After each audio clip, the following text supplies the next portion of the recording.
हमारा चित्त है, हमारी जो अंडरस्टैंडिंग है, और मैंने चर्चा की है कि हमारी अंडरस्टैंडिंग में जो है, हमारे चित्त में सुख ज़्यादा समाया हुआ है, सुख का लोभ समाया हुआ है। हम दुखी रहते हैं, हर पल दुख से डूबा हुआ है और हम सुखी होना चाहते हैं, यह चाहत हमारी है। इसलिए हम सुख की तरफ बहुत जल्दी से आकर्षित हो जाते हैं। श्रेष्ठ जीवन की चाह हर कोई रखता है, इसलिए हम उसकी तरफ बहुत जल्दी से आकर्षित हो रहे हैं।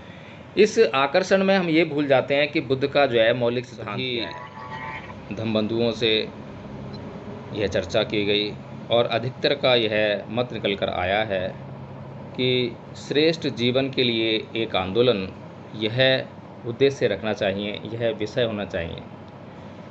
मैं सभी साथियों से एक बात पूछना चाहता हूँ। भगवान बुद्ध, उनसे पहले यह संसार के सभी मनुष्य किस की तलाश करते रहे? क्या वे दुख की तलाश करते रहे या वे सुख की तलाश करते रहे? क्या इस संसार के, जब से इस संसार में मनुष्य ने जन्म लिया है, उत्पन्न हुआ है, मनुष्य इतिहास शुरू हुआ है, और मनुष्य के इतर सभी प्राणियों ने क्या सुख की चाह नहीं की है? क्या श्रेष्ठ जीवन की चाह नहीं की है? क्या जो भारत के ऋषि मुनि थे, जो उन्हें त्याग किया, तपस्या की, क्या वो सुख प्राप्ति के लिए नहीं था? स्वर्ग प्राप्ति के लिए नहीं था? अप्सराओं की चाह के लिए नहीं था? क्या उन्हें वो सुख मिल पाया? क्या अप्सराएं मिल पाईं? क्या स्वर्ग मिल पाया? और उनके बाद जब बुद्ध का प्रादुर्भाव हुआ तो बुद्ध किस की खोज में गए? सुख की खोज में गए या दुख की खोज में गए? मैं लगातार धम्म चर्चा में इस विषय को उठाता आ रहा हूँ और यह बात करता रहा हूँ। हम फिर भी भटक जाते हैं, और हम भटक रहे हैं इसीलिए धर्म के तत्व को नहीं समझ पा रहे हैं। मैं केवल प्रकाश डालने का काम करूँगा, कोई निर्णय देने का काम नहीं करूँगा। भगवान बुद्ध ने इस संसार के जितने भी प्राणी अब तक जो कर रहे थे, उनके विपरीत, बिल्कुल उलट दिशा में लोग सुख को ढूंढ रहे थे, स्वर्ग को ढूंढ रहे थे, अप्सराओं को ढूंढ रहे थे, और वे लगातार दुखों में पड़ते जा रहे थे। और बुद्ध ने उनके विपरीत दुख को ढूंढा, दुख को परिभाषित किया। जाति दुखा, जरापि दुखा, व्याधि दुखा, मणापि दुखा, शोक परिदेव दोमनस्य उपाया सापि दुखा, अप्ये ही संपयोगो दुखो, प्ये ही विपयोगो दुखा, यम्पि छंगने लभति तम्पि दुखं, पचुपादान खंदापि दुखा। ये दुख को बुद्ध ने परिभाषित किया। क्या बुद्ध ने श्रेष्ठ जीवन को परिभाषित किया? क्या बुद्ध ने सुख को परिभाषित किया? क्या बुद्ध ने हैप्पीनेस को परिभाषित किया? क्या उसकी परिभाषा दी? जिसको हम परिभाषित ही नहीं कर सकते हैं, उसको हम ढूंढेंगे कैसे? मैं यदि आपको एक कमरे में भेजूं, उसमें बहुत सारे सामान रखे हैं, उसमें एक मोबाइल रखा है, और उस मोबाइल को, उसके बारे में पूरी जानकारी आपको दूं, उसकी परिभाषा आपको बताऊं, तो क्या आप उसे ढूंढ कर नहीं ला पाएंगे? और यदि मैं एक ऐसी चीज़ को ढूंढ के लाने के लिए कहूं जिसकी मैंने आपको कुछ व्याख्या नहीं की है, उसकी परिभाषा नहीं दी है, क्या आप कमरे में से उसको ढूंढ कर ला पाएंगे? तो ये संसार जो है, अज्ञानता के कारण, सुख की चाह के कारण, तृष्णाओं से भरकर लगातार दुख और दुख और दुख में ही पड़ने का काम करता रहा है। हमने जो ट्रस्ट का निर्माण किया, उसका उद्देश्य रखा दुख मुक्ति के लिए एक आंदोलन। इसके साथ में थोड़ा सा आधार प्रस्तुत करने के लिए एक और संगठन की मैं अगर बात करूं, तो उनका जो उद्देश्य है वो भी धार्मिक आंदोलन है, वो भी धार्मिक संगठन है, और उसका जो नेतृत्व है एक भंते जी कर रहे हैं। सैकड़ों की संख्या में उस संगठन से लोग जुड़े हुए हैं। और उनके संगठन का उद्देश्य है श्रेष्ठ जीवन के लिए एक आंदोलन। तो हमें जांच करनी है बिना द्वेष के, बिना राग के, बिना घृणा के, समता में रहकर। हमें जांच करनी है कि दो संगठन, दोनों के उद्देश्य, तो बुद्ध के सिद्धांतों के अनुरूप कौन सा सिद्धांत, कौन सा उद्देश्य उचित है। कहीं हम अनुचित तो नहीं हैं। यदि हम अनुचित हों, जान जाएं, तो हम वहीं रुक जाएं। और रात 1 बजे के आसपास पटना से चलकर यहाँ सीतामढ़ी ज़िला है, यहाँ पर आया। सुबह भी काफ़ी बहुत मुश्किलात मेरे सामने आए, उठने में समस्या हो रही थी। उससे पहले बुद्ध पूर्णिमा थी, पूरा दिन कवरेज किया, थकान हो गई थी। तो कल सुबह भी बहुत दिक्कत हो रही थी, लेकिन क्योंकि निश्चय है, अधिष्ठान है, सुबह 5:15 बजे उठकर ये मीटिंग को ज्वाइन करना ही होता है, शुरू करना होता है।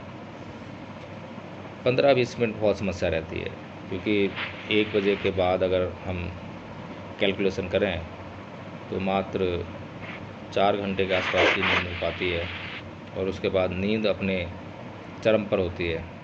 सर, मैं सहारनपुर डिस्ट्रिक्ट तहसील देवबंद से हूँ जी। विपස්සना के समय से पैरों में जो है ना, थोड़ी कीड़ी सी चल रही थी जी, जिसमें लोग हो गई हो जी, बाकी और कुछ नहीं सर, सब सही है जी। तो जो हमारे चित्त में विकार हैं, उन विकारों के कारण शरीर पर प्रभाव उत्पन्न होता है।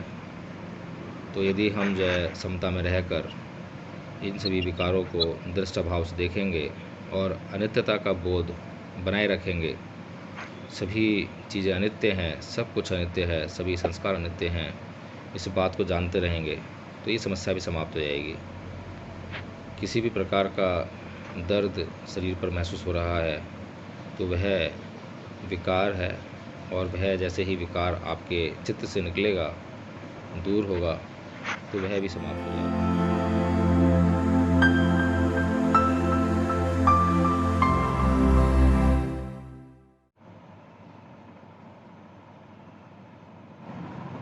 यदि किसी अन्य में किसी प्रकार की संवेदना महसूस नहीं कर पा रहे हैं, तो 1 मिनट रुक जाएं और बड़े ध्यान से निरीक्षण करें।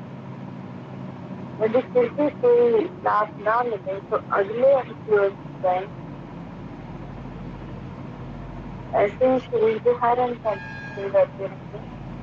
शरीर के हर अंग में हो रही संवेदनाओं को जानते रहें।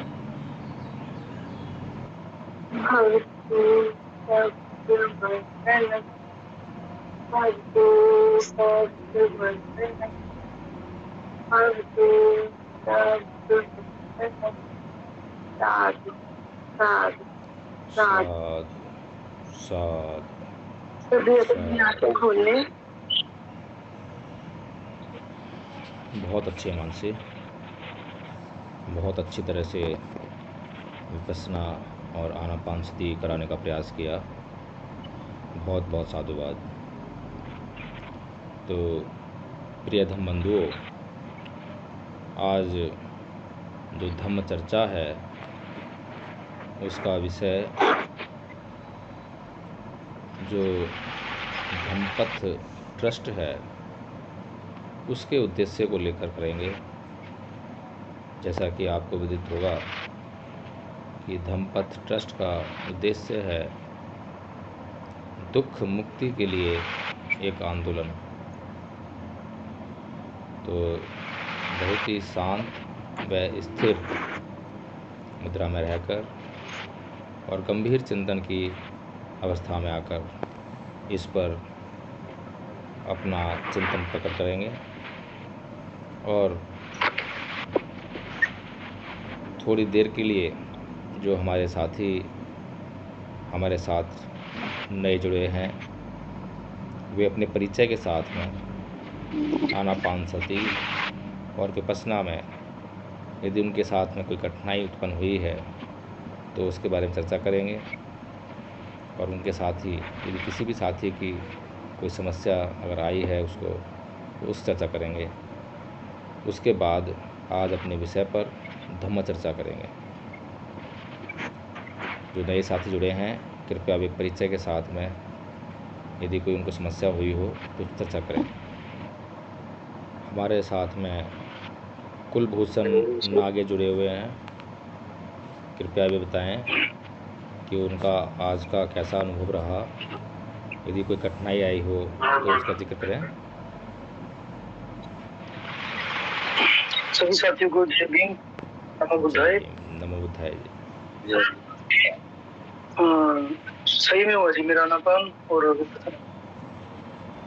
मैं फर्स्ट टाइम मिल रहा हूँ स्क्रीन पर।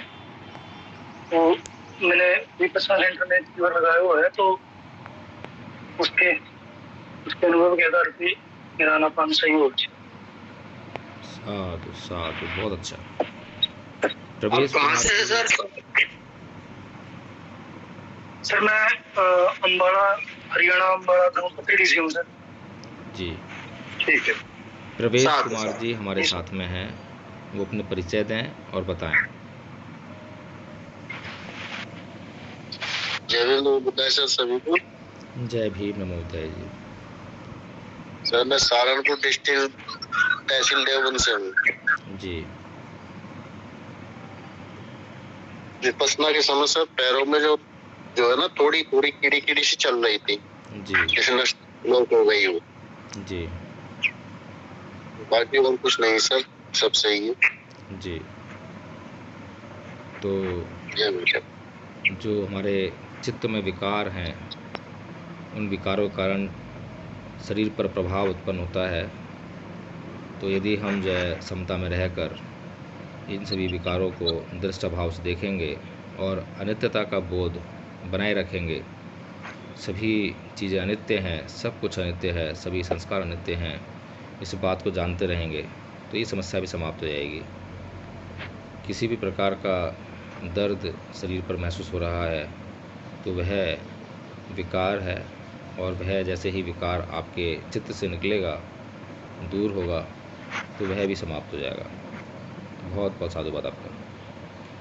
हमारे बीच में राम बहादुर जी हैं, कृपया भी अपना परिचय दें और बताएं। जी नमो बुद्धाय, जय भीम सर। नमो बुद्धाय, जय भीम जी। मैं राम बहादुर जी सलाहपुर पट्टी प्रतापगढ़ यूपी से बिलोंग करता हूँ जी।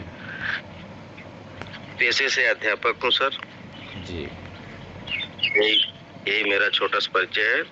और आपके विपश्यना में जुड़ने की बड़ी जी। कोई समस्या तो नहीं आई?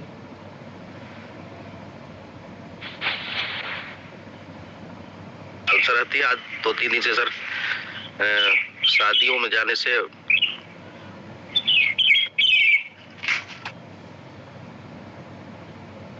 जी।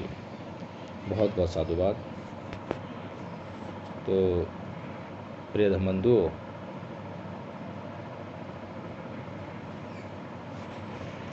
खैर आप सभी लोगों को भी बहुत बहुत साधुवाद। निरंतर लगातार इतने कठिन कार्य में आप अपना सहयोग देते आ रहे हैं और आगे भी उम्मीद है ऐसे सहयोग देते आएंगे और इस ध्यान साधना का, विपश्यना का आप भी लाभ उठाते रहेंगे। तो आज का जो हमारा धम्म चर्चा का जो विषय है, हमने जो ट्रस्ट का निर्माण किया उसका उद्देश्य रखा दुख मुक्ति के लिए एक आंदोलन। इसके साथ में थोड़ा सा आधार प्रस्तुत करने के लिए एक और संगठन की मैं अगर बात करूं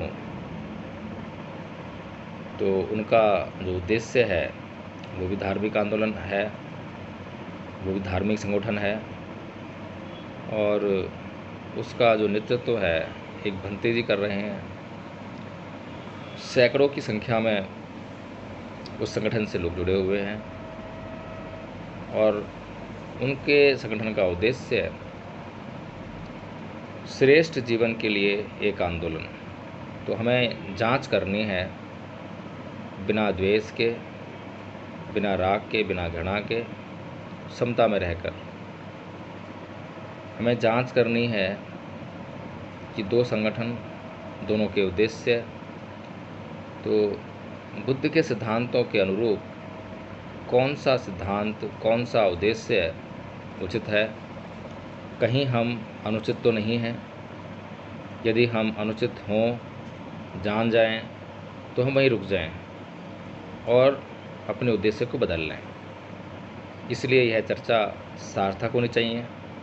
सभी को इस पे बहुत ही ध्यान से, गंभीरता से चिंतन मनन करना चाहिए। गहराई में जाकर जो है इसकी जांच करनी चाहिए।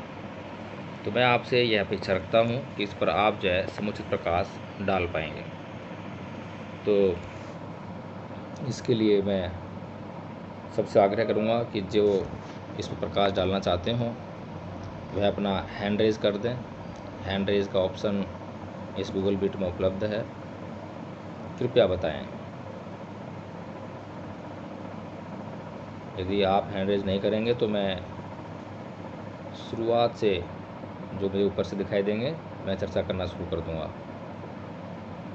जी बताएं। दुख मुक्ति के लिए एक आंदोलन या श्रेष्ठ जीवन के लिए एक आंदोलन या सुख प्राप्ति के लिए एक आंदोलन, कौन सा विषय ठीक है, कौन सा उद्देश्य ठीक है।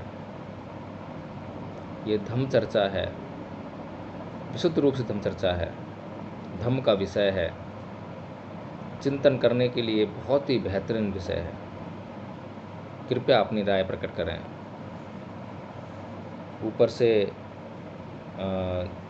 धम्मवीर जी का हैंड रेज हुआ है। मैं आमंत्रित करता हूं धम्मवीर जी को, कृपया भी अपनी बात रखें। श्रेष्ठ जीवन के लिए एक आंदोलन बेहतर रहेगा, मेरी राय। बेहतर रहेगा। साधु साधु साधु, बहुत बहुत साधुवाद डॉक्टर साहब जी। अन्य को साथी बताएं।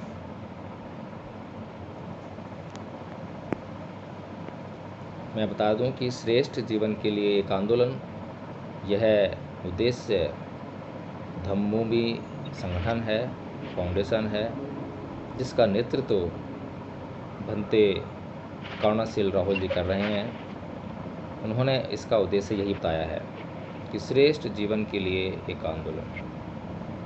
और हमने जो धम्मपद का अब तक उद्देश्य रखा है वह रखा है दुख मुक्ति के लिए एक आंदोलन। जी बताएं। अन्य साथी प्रकाश डालें। समय बहुत कम है, समय का हमें ध्यान रखना है, समय के भीतर ही चर्चा समाप्त करनी है। जी अशोक जी। जी सर, हमें मुक्ति मार्ग के लिए या धर्म के आगे बढ़ाने के लिए हमें अच्छा करना चाहिए, आगे बढ़ना चाहिए। कौन सा उद्देश्य सही है? दुख मुक्ति के लिए एक आंदोलन, श्रेष्ठ जीवन के लिए एक आंदोलन, सुख प्राप्ति के लिए एक आंदोलन। श्रेष्ठ जीवन के लिए मुक्ति का आंदोलन बहुत जरूरी है, अच्छा है। श्रेष्ठ जीवन के लिए एक आंदोलन, ये अच्छा है। धम्मवीर जी की बात को आप जो है सहमत कर रहे हैं। जी सर। जी बहुत बहुत साधुवाद जी। आपका नाम जान पा रहा हूँ, हैंड रेज है, बताएं। जी मैं राम बहादुर। जी राम बहादुर जी बताएं। जी जी मुझे लगता है संसार में सभी मनुष्य दुखों से पीड़ित हैं, इसलिए दुख मुक्ति के लिए एक आंदोलन ज़्यादा मुझे अच्छा लगता है। जी बहुत बहुत साधुवाद आपका, बहुत बहुत धन्यवाद, बहुत बढ़िया। और बताएं।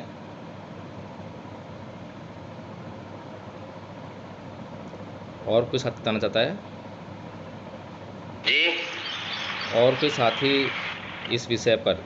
हमने एक लाइन में पूछा है, हाँ या ना, 3 विकल्प दिए हैं, उनमें से एक को चुनना है। बहुत आसान काम है। जी हैंड रेज है, बताएं। जिनका हैंड रेज है बताएं। हिमांशी,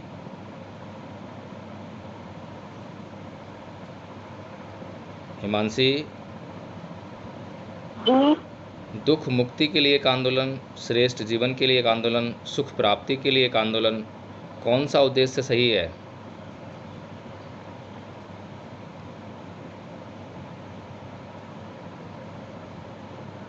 रिया, श्रेष्ठ जीवन के लिए श्रेष्ठ जीवन के लिए एक आंदोलन। हिमांशी ने जो है धम्मीर जी की बात को, अशोक जी की बात को समर्थन दिया है।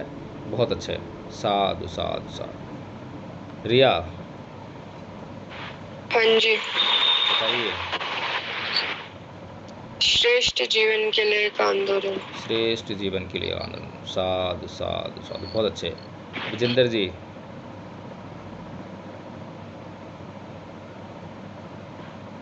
जिन साथी का जी जी टीम सभी साथियों को जय भीम। मेरे ख्याल से ये है कि देखो, श्रेष्ठ जीवन के लिए एक आंदोलन और दुख मुक्ति के लिए भी आंदोलन दोनों जरूरी है। नहीं, चुनाव में एक के लिए करना है।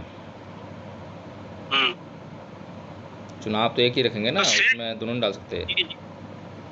जिस जीवन श्रेष्ठ होगा तो दुख तो फिर समाप्त हो ही जाएंगे।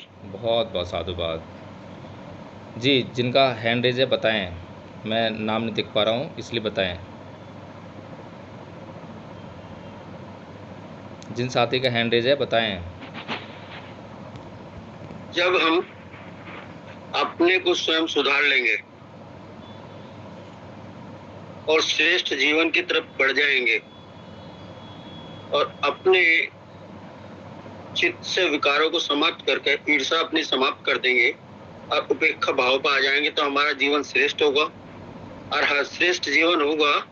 देशराज जी, एक लाइन में हमें जो है चुनना है कि दुख मुक्ति के लिए एक आंदोलन, श्रेष्ठ जीवन के लिए एक आंदोलन, सुख प्राप्ति के लिए एक आंदोलन। मैं 3 विषय दिए हैं। जाएंगे दुख जो है हमारे जीवन के जो है ना श्रेष्ठता नहीं है, उसी के कारण है। तो किसको चुन रहे हैं आप? जी, किसको चुन रहे हैं? दुख मुक्ति के लिए एक आंदोलन, श्रेष्ठ जीवन के लिए आंदोलन, सुख प्राप्ति के लिए एक आंदोलन, जीवन श्रेष्ठ हो, श्रेष्ठ जीवन के लिए आंदोलन। बहुत बहुत साधुवाद। अधिकतर लोगों की यही सोच है, यही विचार है। और हमारे साथ में और भी एक साथी हैं जिनका हैंड रेज है, कृपया बताएं।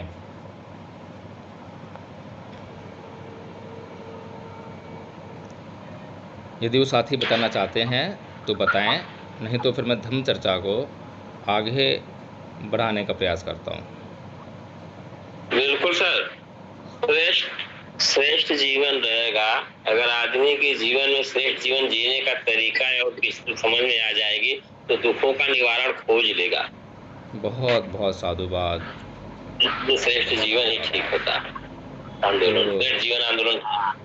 सभी धम्मबंधुओं से यह चर्चा की गई और अधिकतर का यह मत निकल कर आया है कि श्रेष्ठ जीवन के लिए एक आंदोलन, यह उद्देश्य रखना चाहिए, यह विषय होना चाहिए। मैं सभी साथियों से एक बात पूछना चाहता हूँ। भगवान बुद्ध, उनसे पहले यह संसार के सभी मनुष्य किस की तलाश करते रहे? क्या वे दुख की तलाश करते रहे या वे सुख की तलाश करते रहे?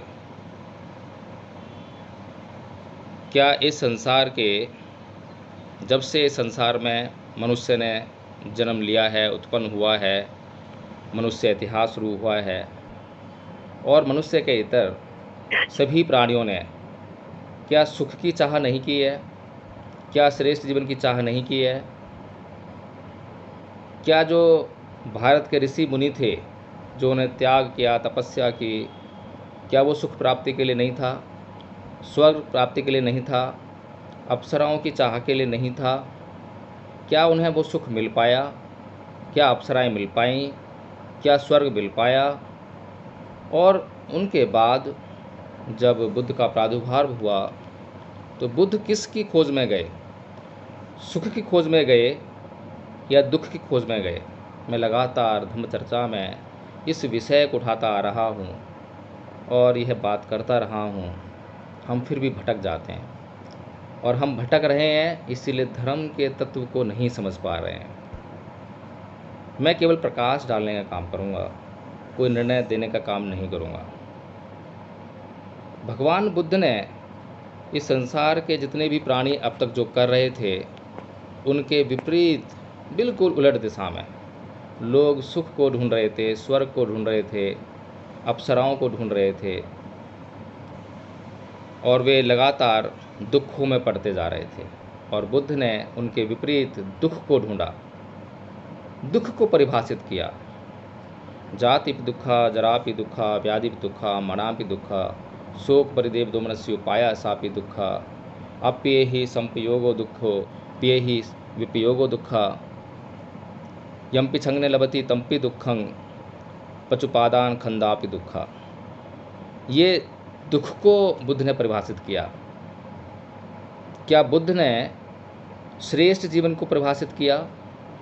क्या बुद्ध ने सुख को परिभाषित किया? क्या बुद्ध ने हैप्पीनेस को परिभाषित किया? क्या उसकी परिभाषा दी? जिसको हम परिभाषित ही नहीं कर सकते हैं, उसको हम ढूंढेंगे कैसे? मैं यदि आपको एक कमरे में भेजूं, उसमें बहुत सारे सामान रखे हैं, उसमें एक मोबाइल रखा है, और उस मोबाइल को उसके बारे में पूरी जानकारी आपको दूं, उसकी परिभाषा आपको बताऊं, तो क्या आप उसे ढूंढकर नहीं ला पाएंगे? और यदि मैं एक ऐसी चीज़ को ढूंढ के लाने के लिए कहूं जिसकी मैंने आपको कुछ व्याख्या नहीं की है, उसकी परिभाषा नहीं दी है, क्या आप कमरे में से उसको ढूंढकर ला पाएंगे? तो ये संसार जो है, अज्ञानता के कारण, सुख की चाह के कारण, तृष्णाओं से भरकर लगातार दुख और दुख और दुख में ही पड़ने का काम करता रहा है। लेकिन बुद्ध ने इस संसार की जो सोच थी, अब तक लगातार जो सुख को खोज रहे थे और लगातार दुख में पड़ रहे थे, उसके विपरीत जाकर दुख की खोज की, दुख को परिभाषित किया, दुख को जाना, उसके कारण को जाना, उसके निवारण को जाना, और उसका निवारण करने के लिए एक मार्ग ढूंढ लिया और उस मार्ग पर चलकर उस दुख का नाश कर दिया। उस दुख का अंत करने के बाद क्या रह गया जीवन में? क्या शेष था? क्या वह सुख नहीं था? क्या जीवन श्रेष्ठ नहीं था? उस सुख को बुद्ध ने पाया, जिसको निब्बान कहते हैं, जो कि परम सुख है। सोचिए, हमारे सोचने की दशा क्या है। कल भी यहाँ मैं पटना में एक संगोष्ठी में था, जिसमें कि पूरे देश से माने हुए विद्वान आए थे। विषय था संस्कृति, समाज और राजनीति पर बौद्ध धर्म सिद्धांतों का प्रभाव। लेकिन मुझे बहुत दुख हुआ कि विद्वानों ने वही जिसकी चाह हर मनुष्य करता है, और बहुत आकर्षित करने वाला विषय है। जब हम सुख की बात करते हैं तो लोग आकर्षित होते हैं। जब हम कहते हैं कि आपको सुख मिलेगा तो बहुत जल्दी आकर्षित हो जाते हैं। जैसे कि हम नाच गाने की बात करें तो बहुत सारे लोग इकट्ठा होकर नाच गाना करने लगते हैं। डीजे चला दे तो बहुत सारे लोग इकट्ठा होकर नाचने लग जाते हैं। लेकिन हमने विपश्यना के लिए लोगों को आमंत्रित किया, बार बार आमंत्रित करते हैं, रोज़ ये मैसेज प्रेषित करते हैं, तरह तरह की बातें उसमें बताते हैं, लेकिन इस तरफ आने के लिए कोई तैयार नहीं है, इस मार्ग पर चलने के लिए कोई तैयार नहीं है। क्योंकि यह मार्ग दुखों से मुक्त होने का मार्ग जो है, कठिनाइयों से भरा हुआ मार्ग है। पहले कठिनाइयों से गुजरना पड़ेगा, दुख को दूर करने का प्रयास करना पड़ेगा। जब दुख को दूर कर लेंगे तब जो जीवन में शेष रह जाएगा, निश्चित तौर पर फिर हम कह सकते हैं कि यही सुख है। क्या ऐसा नहीं है? इससे इतर यदि कोई व्यक्ति, कोई सदस्य, कोई साथी अगर अपनी राय रखता है तो कृपया वो बताएं। जी,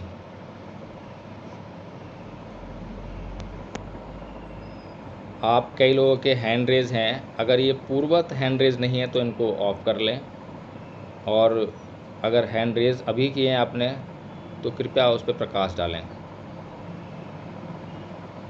जी अशोक जी, ये पहले क्या हो रखा है, ये अभी नहीं किया हमने। अच्छा अच्छा, तो कोई बोलना हाँ। चाहेगा इस बात पे? दोबारा बताओ सर, समझ नहीं दोबारा आई। बताऊं? हाँ जी। ओहो, देखिए, बुद्ध से पहले इस संसार के सभी प्राणी, चाहे वो मनुष्य हो चाहे कोई भी प्राणी हो, वह सुख की ही खोज कर रहे थे। जीवन में से सुख को तलाश कर रहे थे कि उन्हें सुख चाहिए, सुख चाहिए, सुख चाहिए। वो सुख ही सुख देख रहे थे। लेकिन लगातार सुख की चाह में पड़कर वे लगातार दुखों में जा गिर रहे थे। धम्पद में बुद्ध ने कहा भी है कि सरितानि स्नेहितानि चैसोमसानि भवत्य जंतुनो तेवे जाति जरूपगा नरा, कि जो मनुष्य है लगातार सुख के फेर में पड़कर लगातार तृष्णा रूपी नदी में, उसमें दुख में बार बार गिरता जा रहा है। तो बुद्ध से पहले सभी लोग जो हैं स्वर्ग की चाह रख रहे थे, अप्सराओं की सोच रहे थे, सुख की सोच रहे थे। लेकिन किसी को ना तो अप्सरा मिली, ना स्वर्ग मिला, ना सुख मिला, और इन सब के बदले लगातार उनको दुख ही दुख मिलते आ रहा था। लेकिन बुद्ध इन सब के विपरीत दुख की खोज में गए। उन्होंने दुख को परिभाषित किया। अब तक जो लोग सुख की खोज कर रहे थे, सुख के लिए अपना जीवन लगा रहे थे, उन्होंने सुख को परिभाषित नहीं किया था। वे सुख को परिभाषित नहीं कर पाए थे, इसीलिए वे सुख को ढूंढ नहीं पाए थे।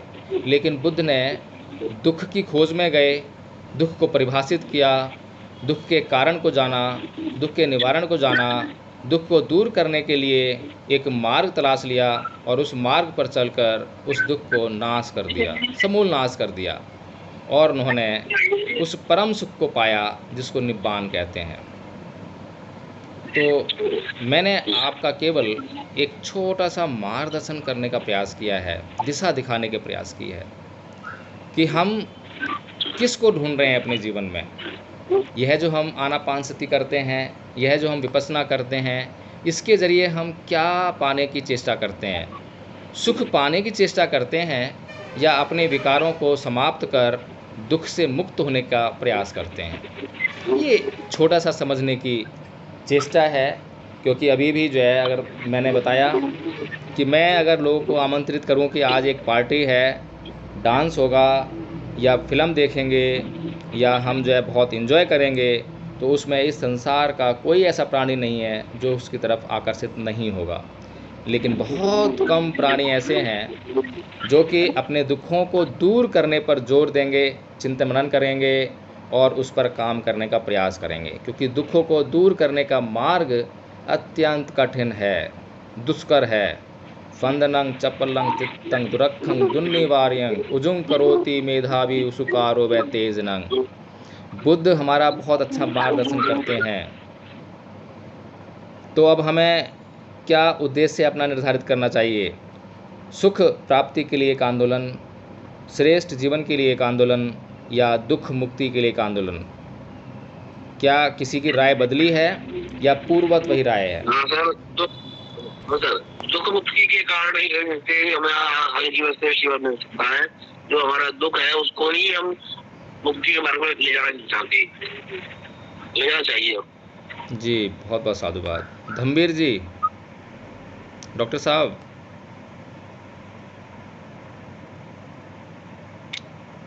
एक सवाल कर रहा हूँ मैं कि हम 5 नियम का जैसे पंचशील जो कहते हैं जी, तो उस पंचशील को हम बोलते हैं या उस पर अमल करना चाहते हैं या उसको अमल करने के लिए कहते हैं, तो वो हम क्यों कह रहे हैं? उसका क्या कारण है? ऐसा हम क्यों कह रहे हैं कि हम पंचशील का नियमों का पालन करना चाहिए? एक सवाल है। देखिए, इस संसार के लोगों ने वो किया जो नहीं करना चाहिए, उसको चाहा जिसकी चाहत में तृष्णा भरी हुई है। जब हम सुख की बात करते हैं तो हम तृष्णा के फेर में फंसे हुए लोग हैं। तृष्णा है हमारे भीतर से, सुख की तरफ बड़ी जल्दी आकर्षित हो रहे हैं। पंचशील को भी देखेंगे तो बुद्ध ने जो पंचशील दिए हैं, और मैंने पीछे भी इसकी चर्चा की है देशराज जी से, जब वे वारितशील की बात करते हैं, चारितशील की बात करते हैं, तो मैंने चर्चा की है कि बुद्ध ने हमें जो है निषेधात्मक शील दिए हैं। जो किसी भी बात को नहीं करने के लिए कहते हैं, और मैं बार बार इस बात पे चर्चा करता हूँ कि हम जो नहीं करना है, अगर उसको जान जाएंगे कि ये नहीं करना है, वो आसान है। क्या करना है उसमें बहुत सारी चीज़ें परिभाषित करनी पड़ेगी। परिभाषा में अगर एक तत्व भी छूट गया तो नहीं करने की दिशा में जो हम जा रहे थे, तो जो करने की दिशा में हम जा रहे हैं वहाँ में कहीं ना कहीं रूम मिल जाएगा कि ये हो सकता है, और जहाँ ऑप्शन मिल जाता है, विकल्प मिल जाता है। राम छोड़ दे, राम राम शुरू करेगा भाई, आप ही शुरू करेंगे, कौन शुरू करेगा? आप ही शुरू करो, आप फ्री है, अपना माइक जो है ऑफ कर दें। हम चर्चा के दौरान यदि आप इस चर्चा में शामिल नहीं हैं तो अपना माइक ऑफ कर दें। बहुत बहुत साधुवाद, बहुत धन्यवाद। तो डॉक्टर साहब, जो हमारा चित्त है, हमारी जो अंडरस्टैंडिंग है, और मैंने चर्चा की है कि हमारी अंडरस्टैंडिंग में जो है, हमारे चित्त में सुख ज़्यादा समाया हुआ है, सुख का लोभ समाया हुआ है। हम दुखी रहते हैं, हर पल दुख से डूबा हुआ है, और हम सुखी होना चाहते हैं, यह चाहत हमारी है। इसलिए हम सुख की तरफ बहुत जल्दी से आकर्षित हो जाते हैं। श्रेष्ठ जीवन की चाह हर कोई रखता है, इसलिए हम उसकी तरफ बहुत जल्दी से आकर्षित हो रहे हैं। इस आकर्षण में हम ये भूल जाते हैं कि बुद्ध का जो है मौलिक सिद्धांत क्या है, बुद्ध ने किस बात पर जोर दिया है। चलिए, आज समय हो गया है, इस चर्चा को फिर जारी रखेंगे कल, और संभावना व्यक्त करते हैं कि कल भी जारी रह पाएगी। आज समय ज़्यादा हो गया है, मैं नहीं चाहता कि हम अपनी सीमा को लांघें और किसी को कोई फिर दुख हो, क्योंकि सुख में पड़े हुए हम लोग, तृष्णाओं से भरे हुए हम लोग बहुत ज़्यादा कष्ट नहीं झेल सकते हैं। इसलिए इस आज की जो मीटिंग है गूगल मीट, इसको समापन तरफ लेके चलते हैं। किसी और साथी का कोई महत्वपूर्ण प्रश्न हो थोड़े समय में जिसको किया जा सके तो वह कर सकता है, अन्यथा हम समापन की तरफ बढ़ेंगे। जी, चलिए, सभी लोग अपने माइक ऑफ कर देंगे। सभी अपने माइक ऑन कर लेंगे। वीडियो ऑफ कर सकते हैं, लेकिन माइक ऑन कर लेंगे। जिनको सभ्यता आती है वे सभ्यता करेंगे, जिनको नहीं आती है वे सुनेंगे और जानने का प्रयास करेंगे। सभी हाथ जोड़ लेंगे, एक साथ करेंगे। सब्बे सत्ता सुखी होन्तु, सब्बे होन्तु सुखिनो, सब्बे भद्राणि पश्यन्तु मा किञ्चित् दुःखमागमः। सब्बे सत्ता सुखी होन्तु, सब्बे होन्तु सुखिनो, सब्बे भद्राणि पश्यन्तु मा किञ्चित् दुःखमागमः। सब्बे सत्ता सुखी होन्तु, सब्बे होन्तु सुखिनो, सब्बे भद्राणि पश्यन्तु मा किञ्चित् दुःखमागमः। संसार के सभी प्राणी सुखी रहें, संसार के सभी प्राणी, किसी को कोई कष्ट ना हो। यदि किसी को कोई कष्ट हो तो उन्हें दुख मुक्ति के लिए एक सम्यक मार्ग मिले, सम्यक मार्ग मिले, सम्यक मार्ग मिले। सब भवतु सब मंगलम, भवतु सब मंगलम, भवतु सब मंगलम। जी, सभी को जय भीम मिलता है। कल फिर जुड़ते हैं। जय भीम।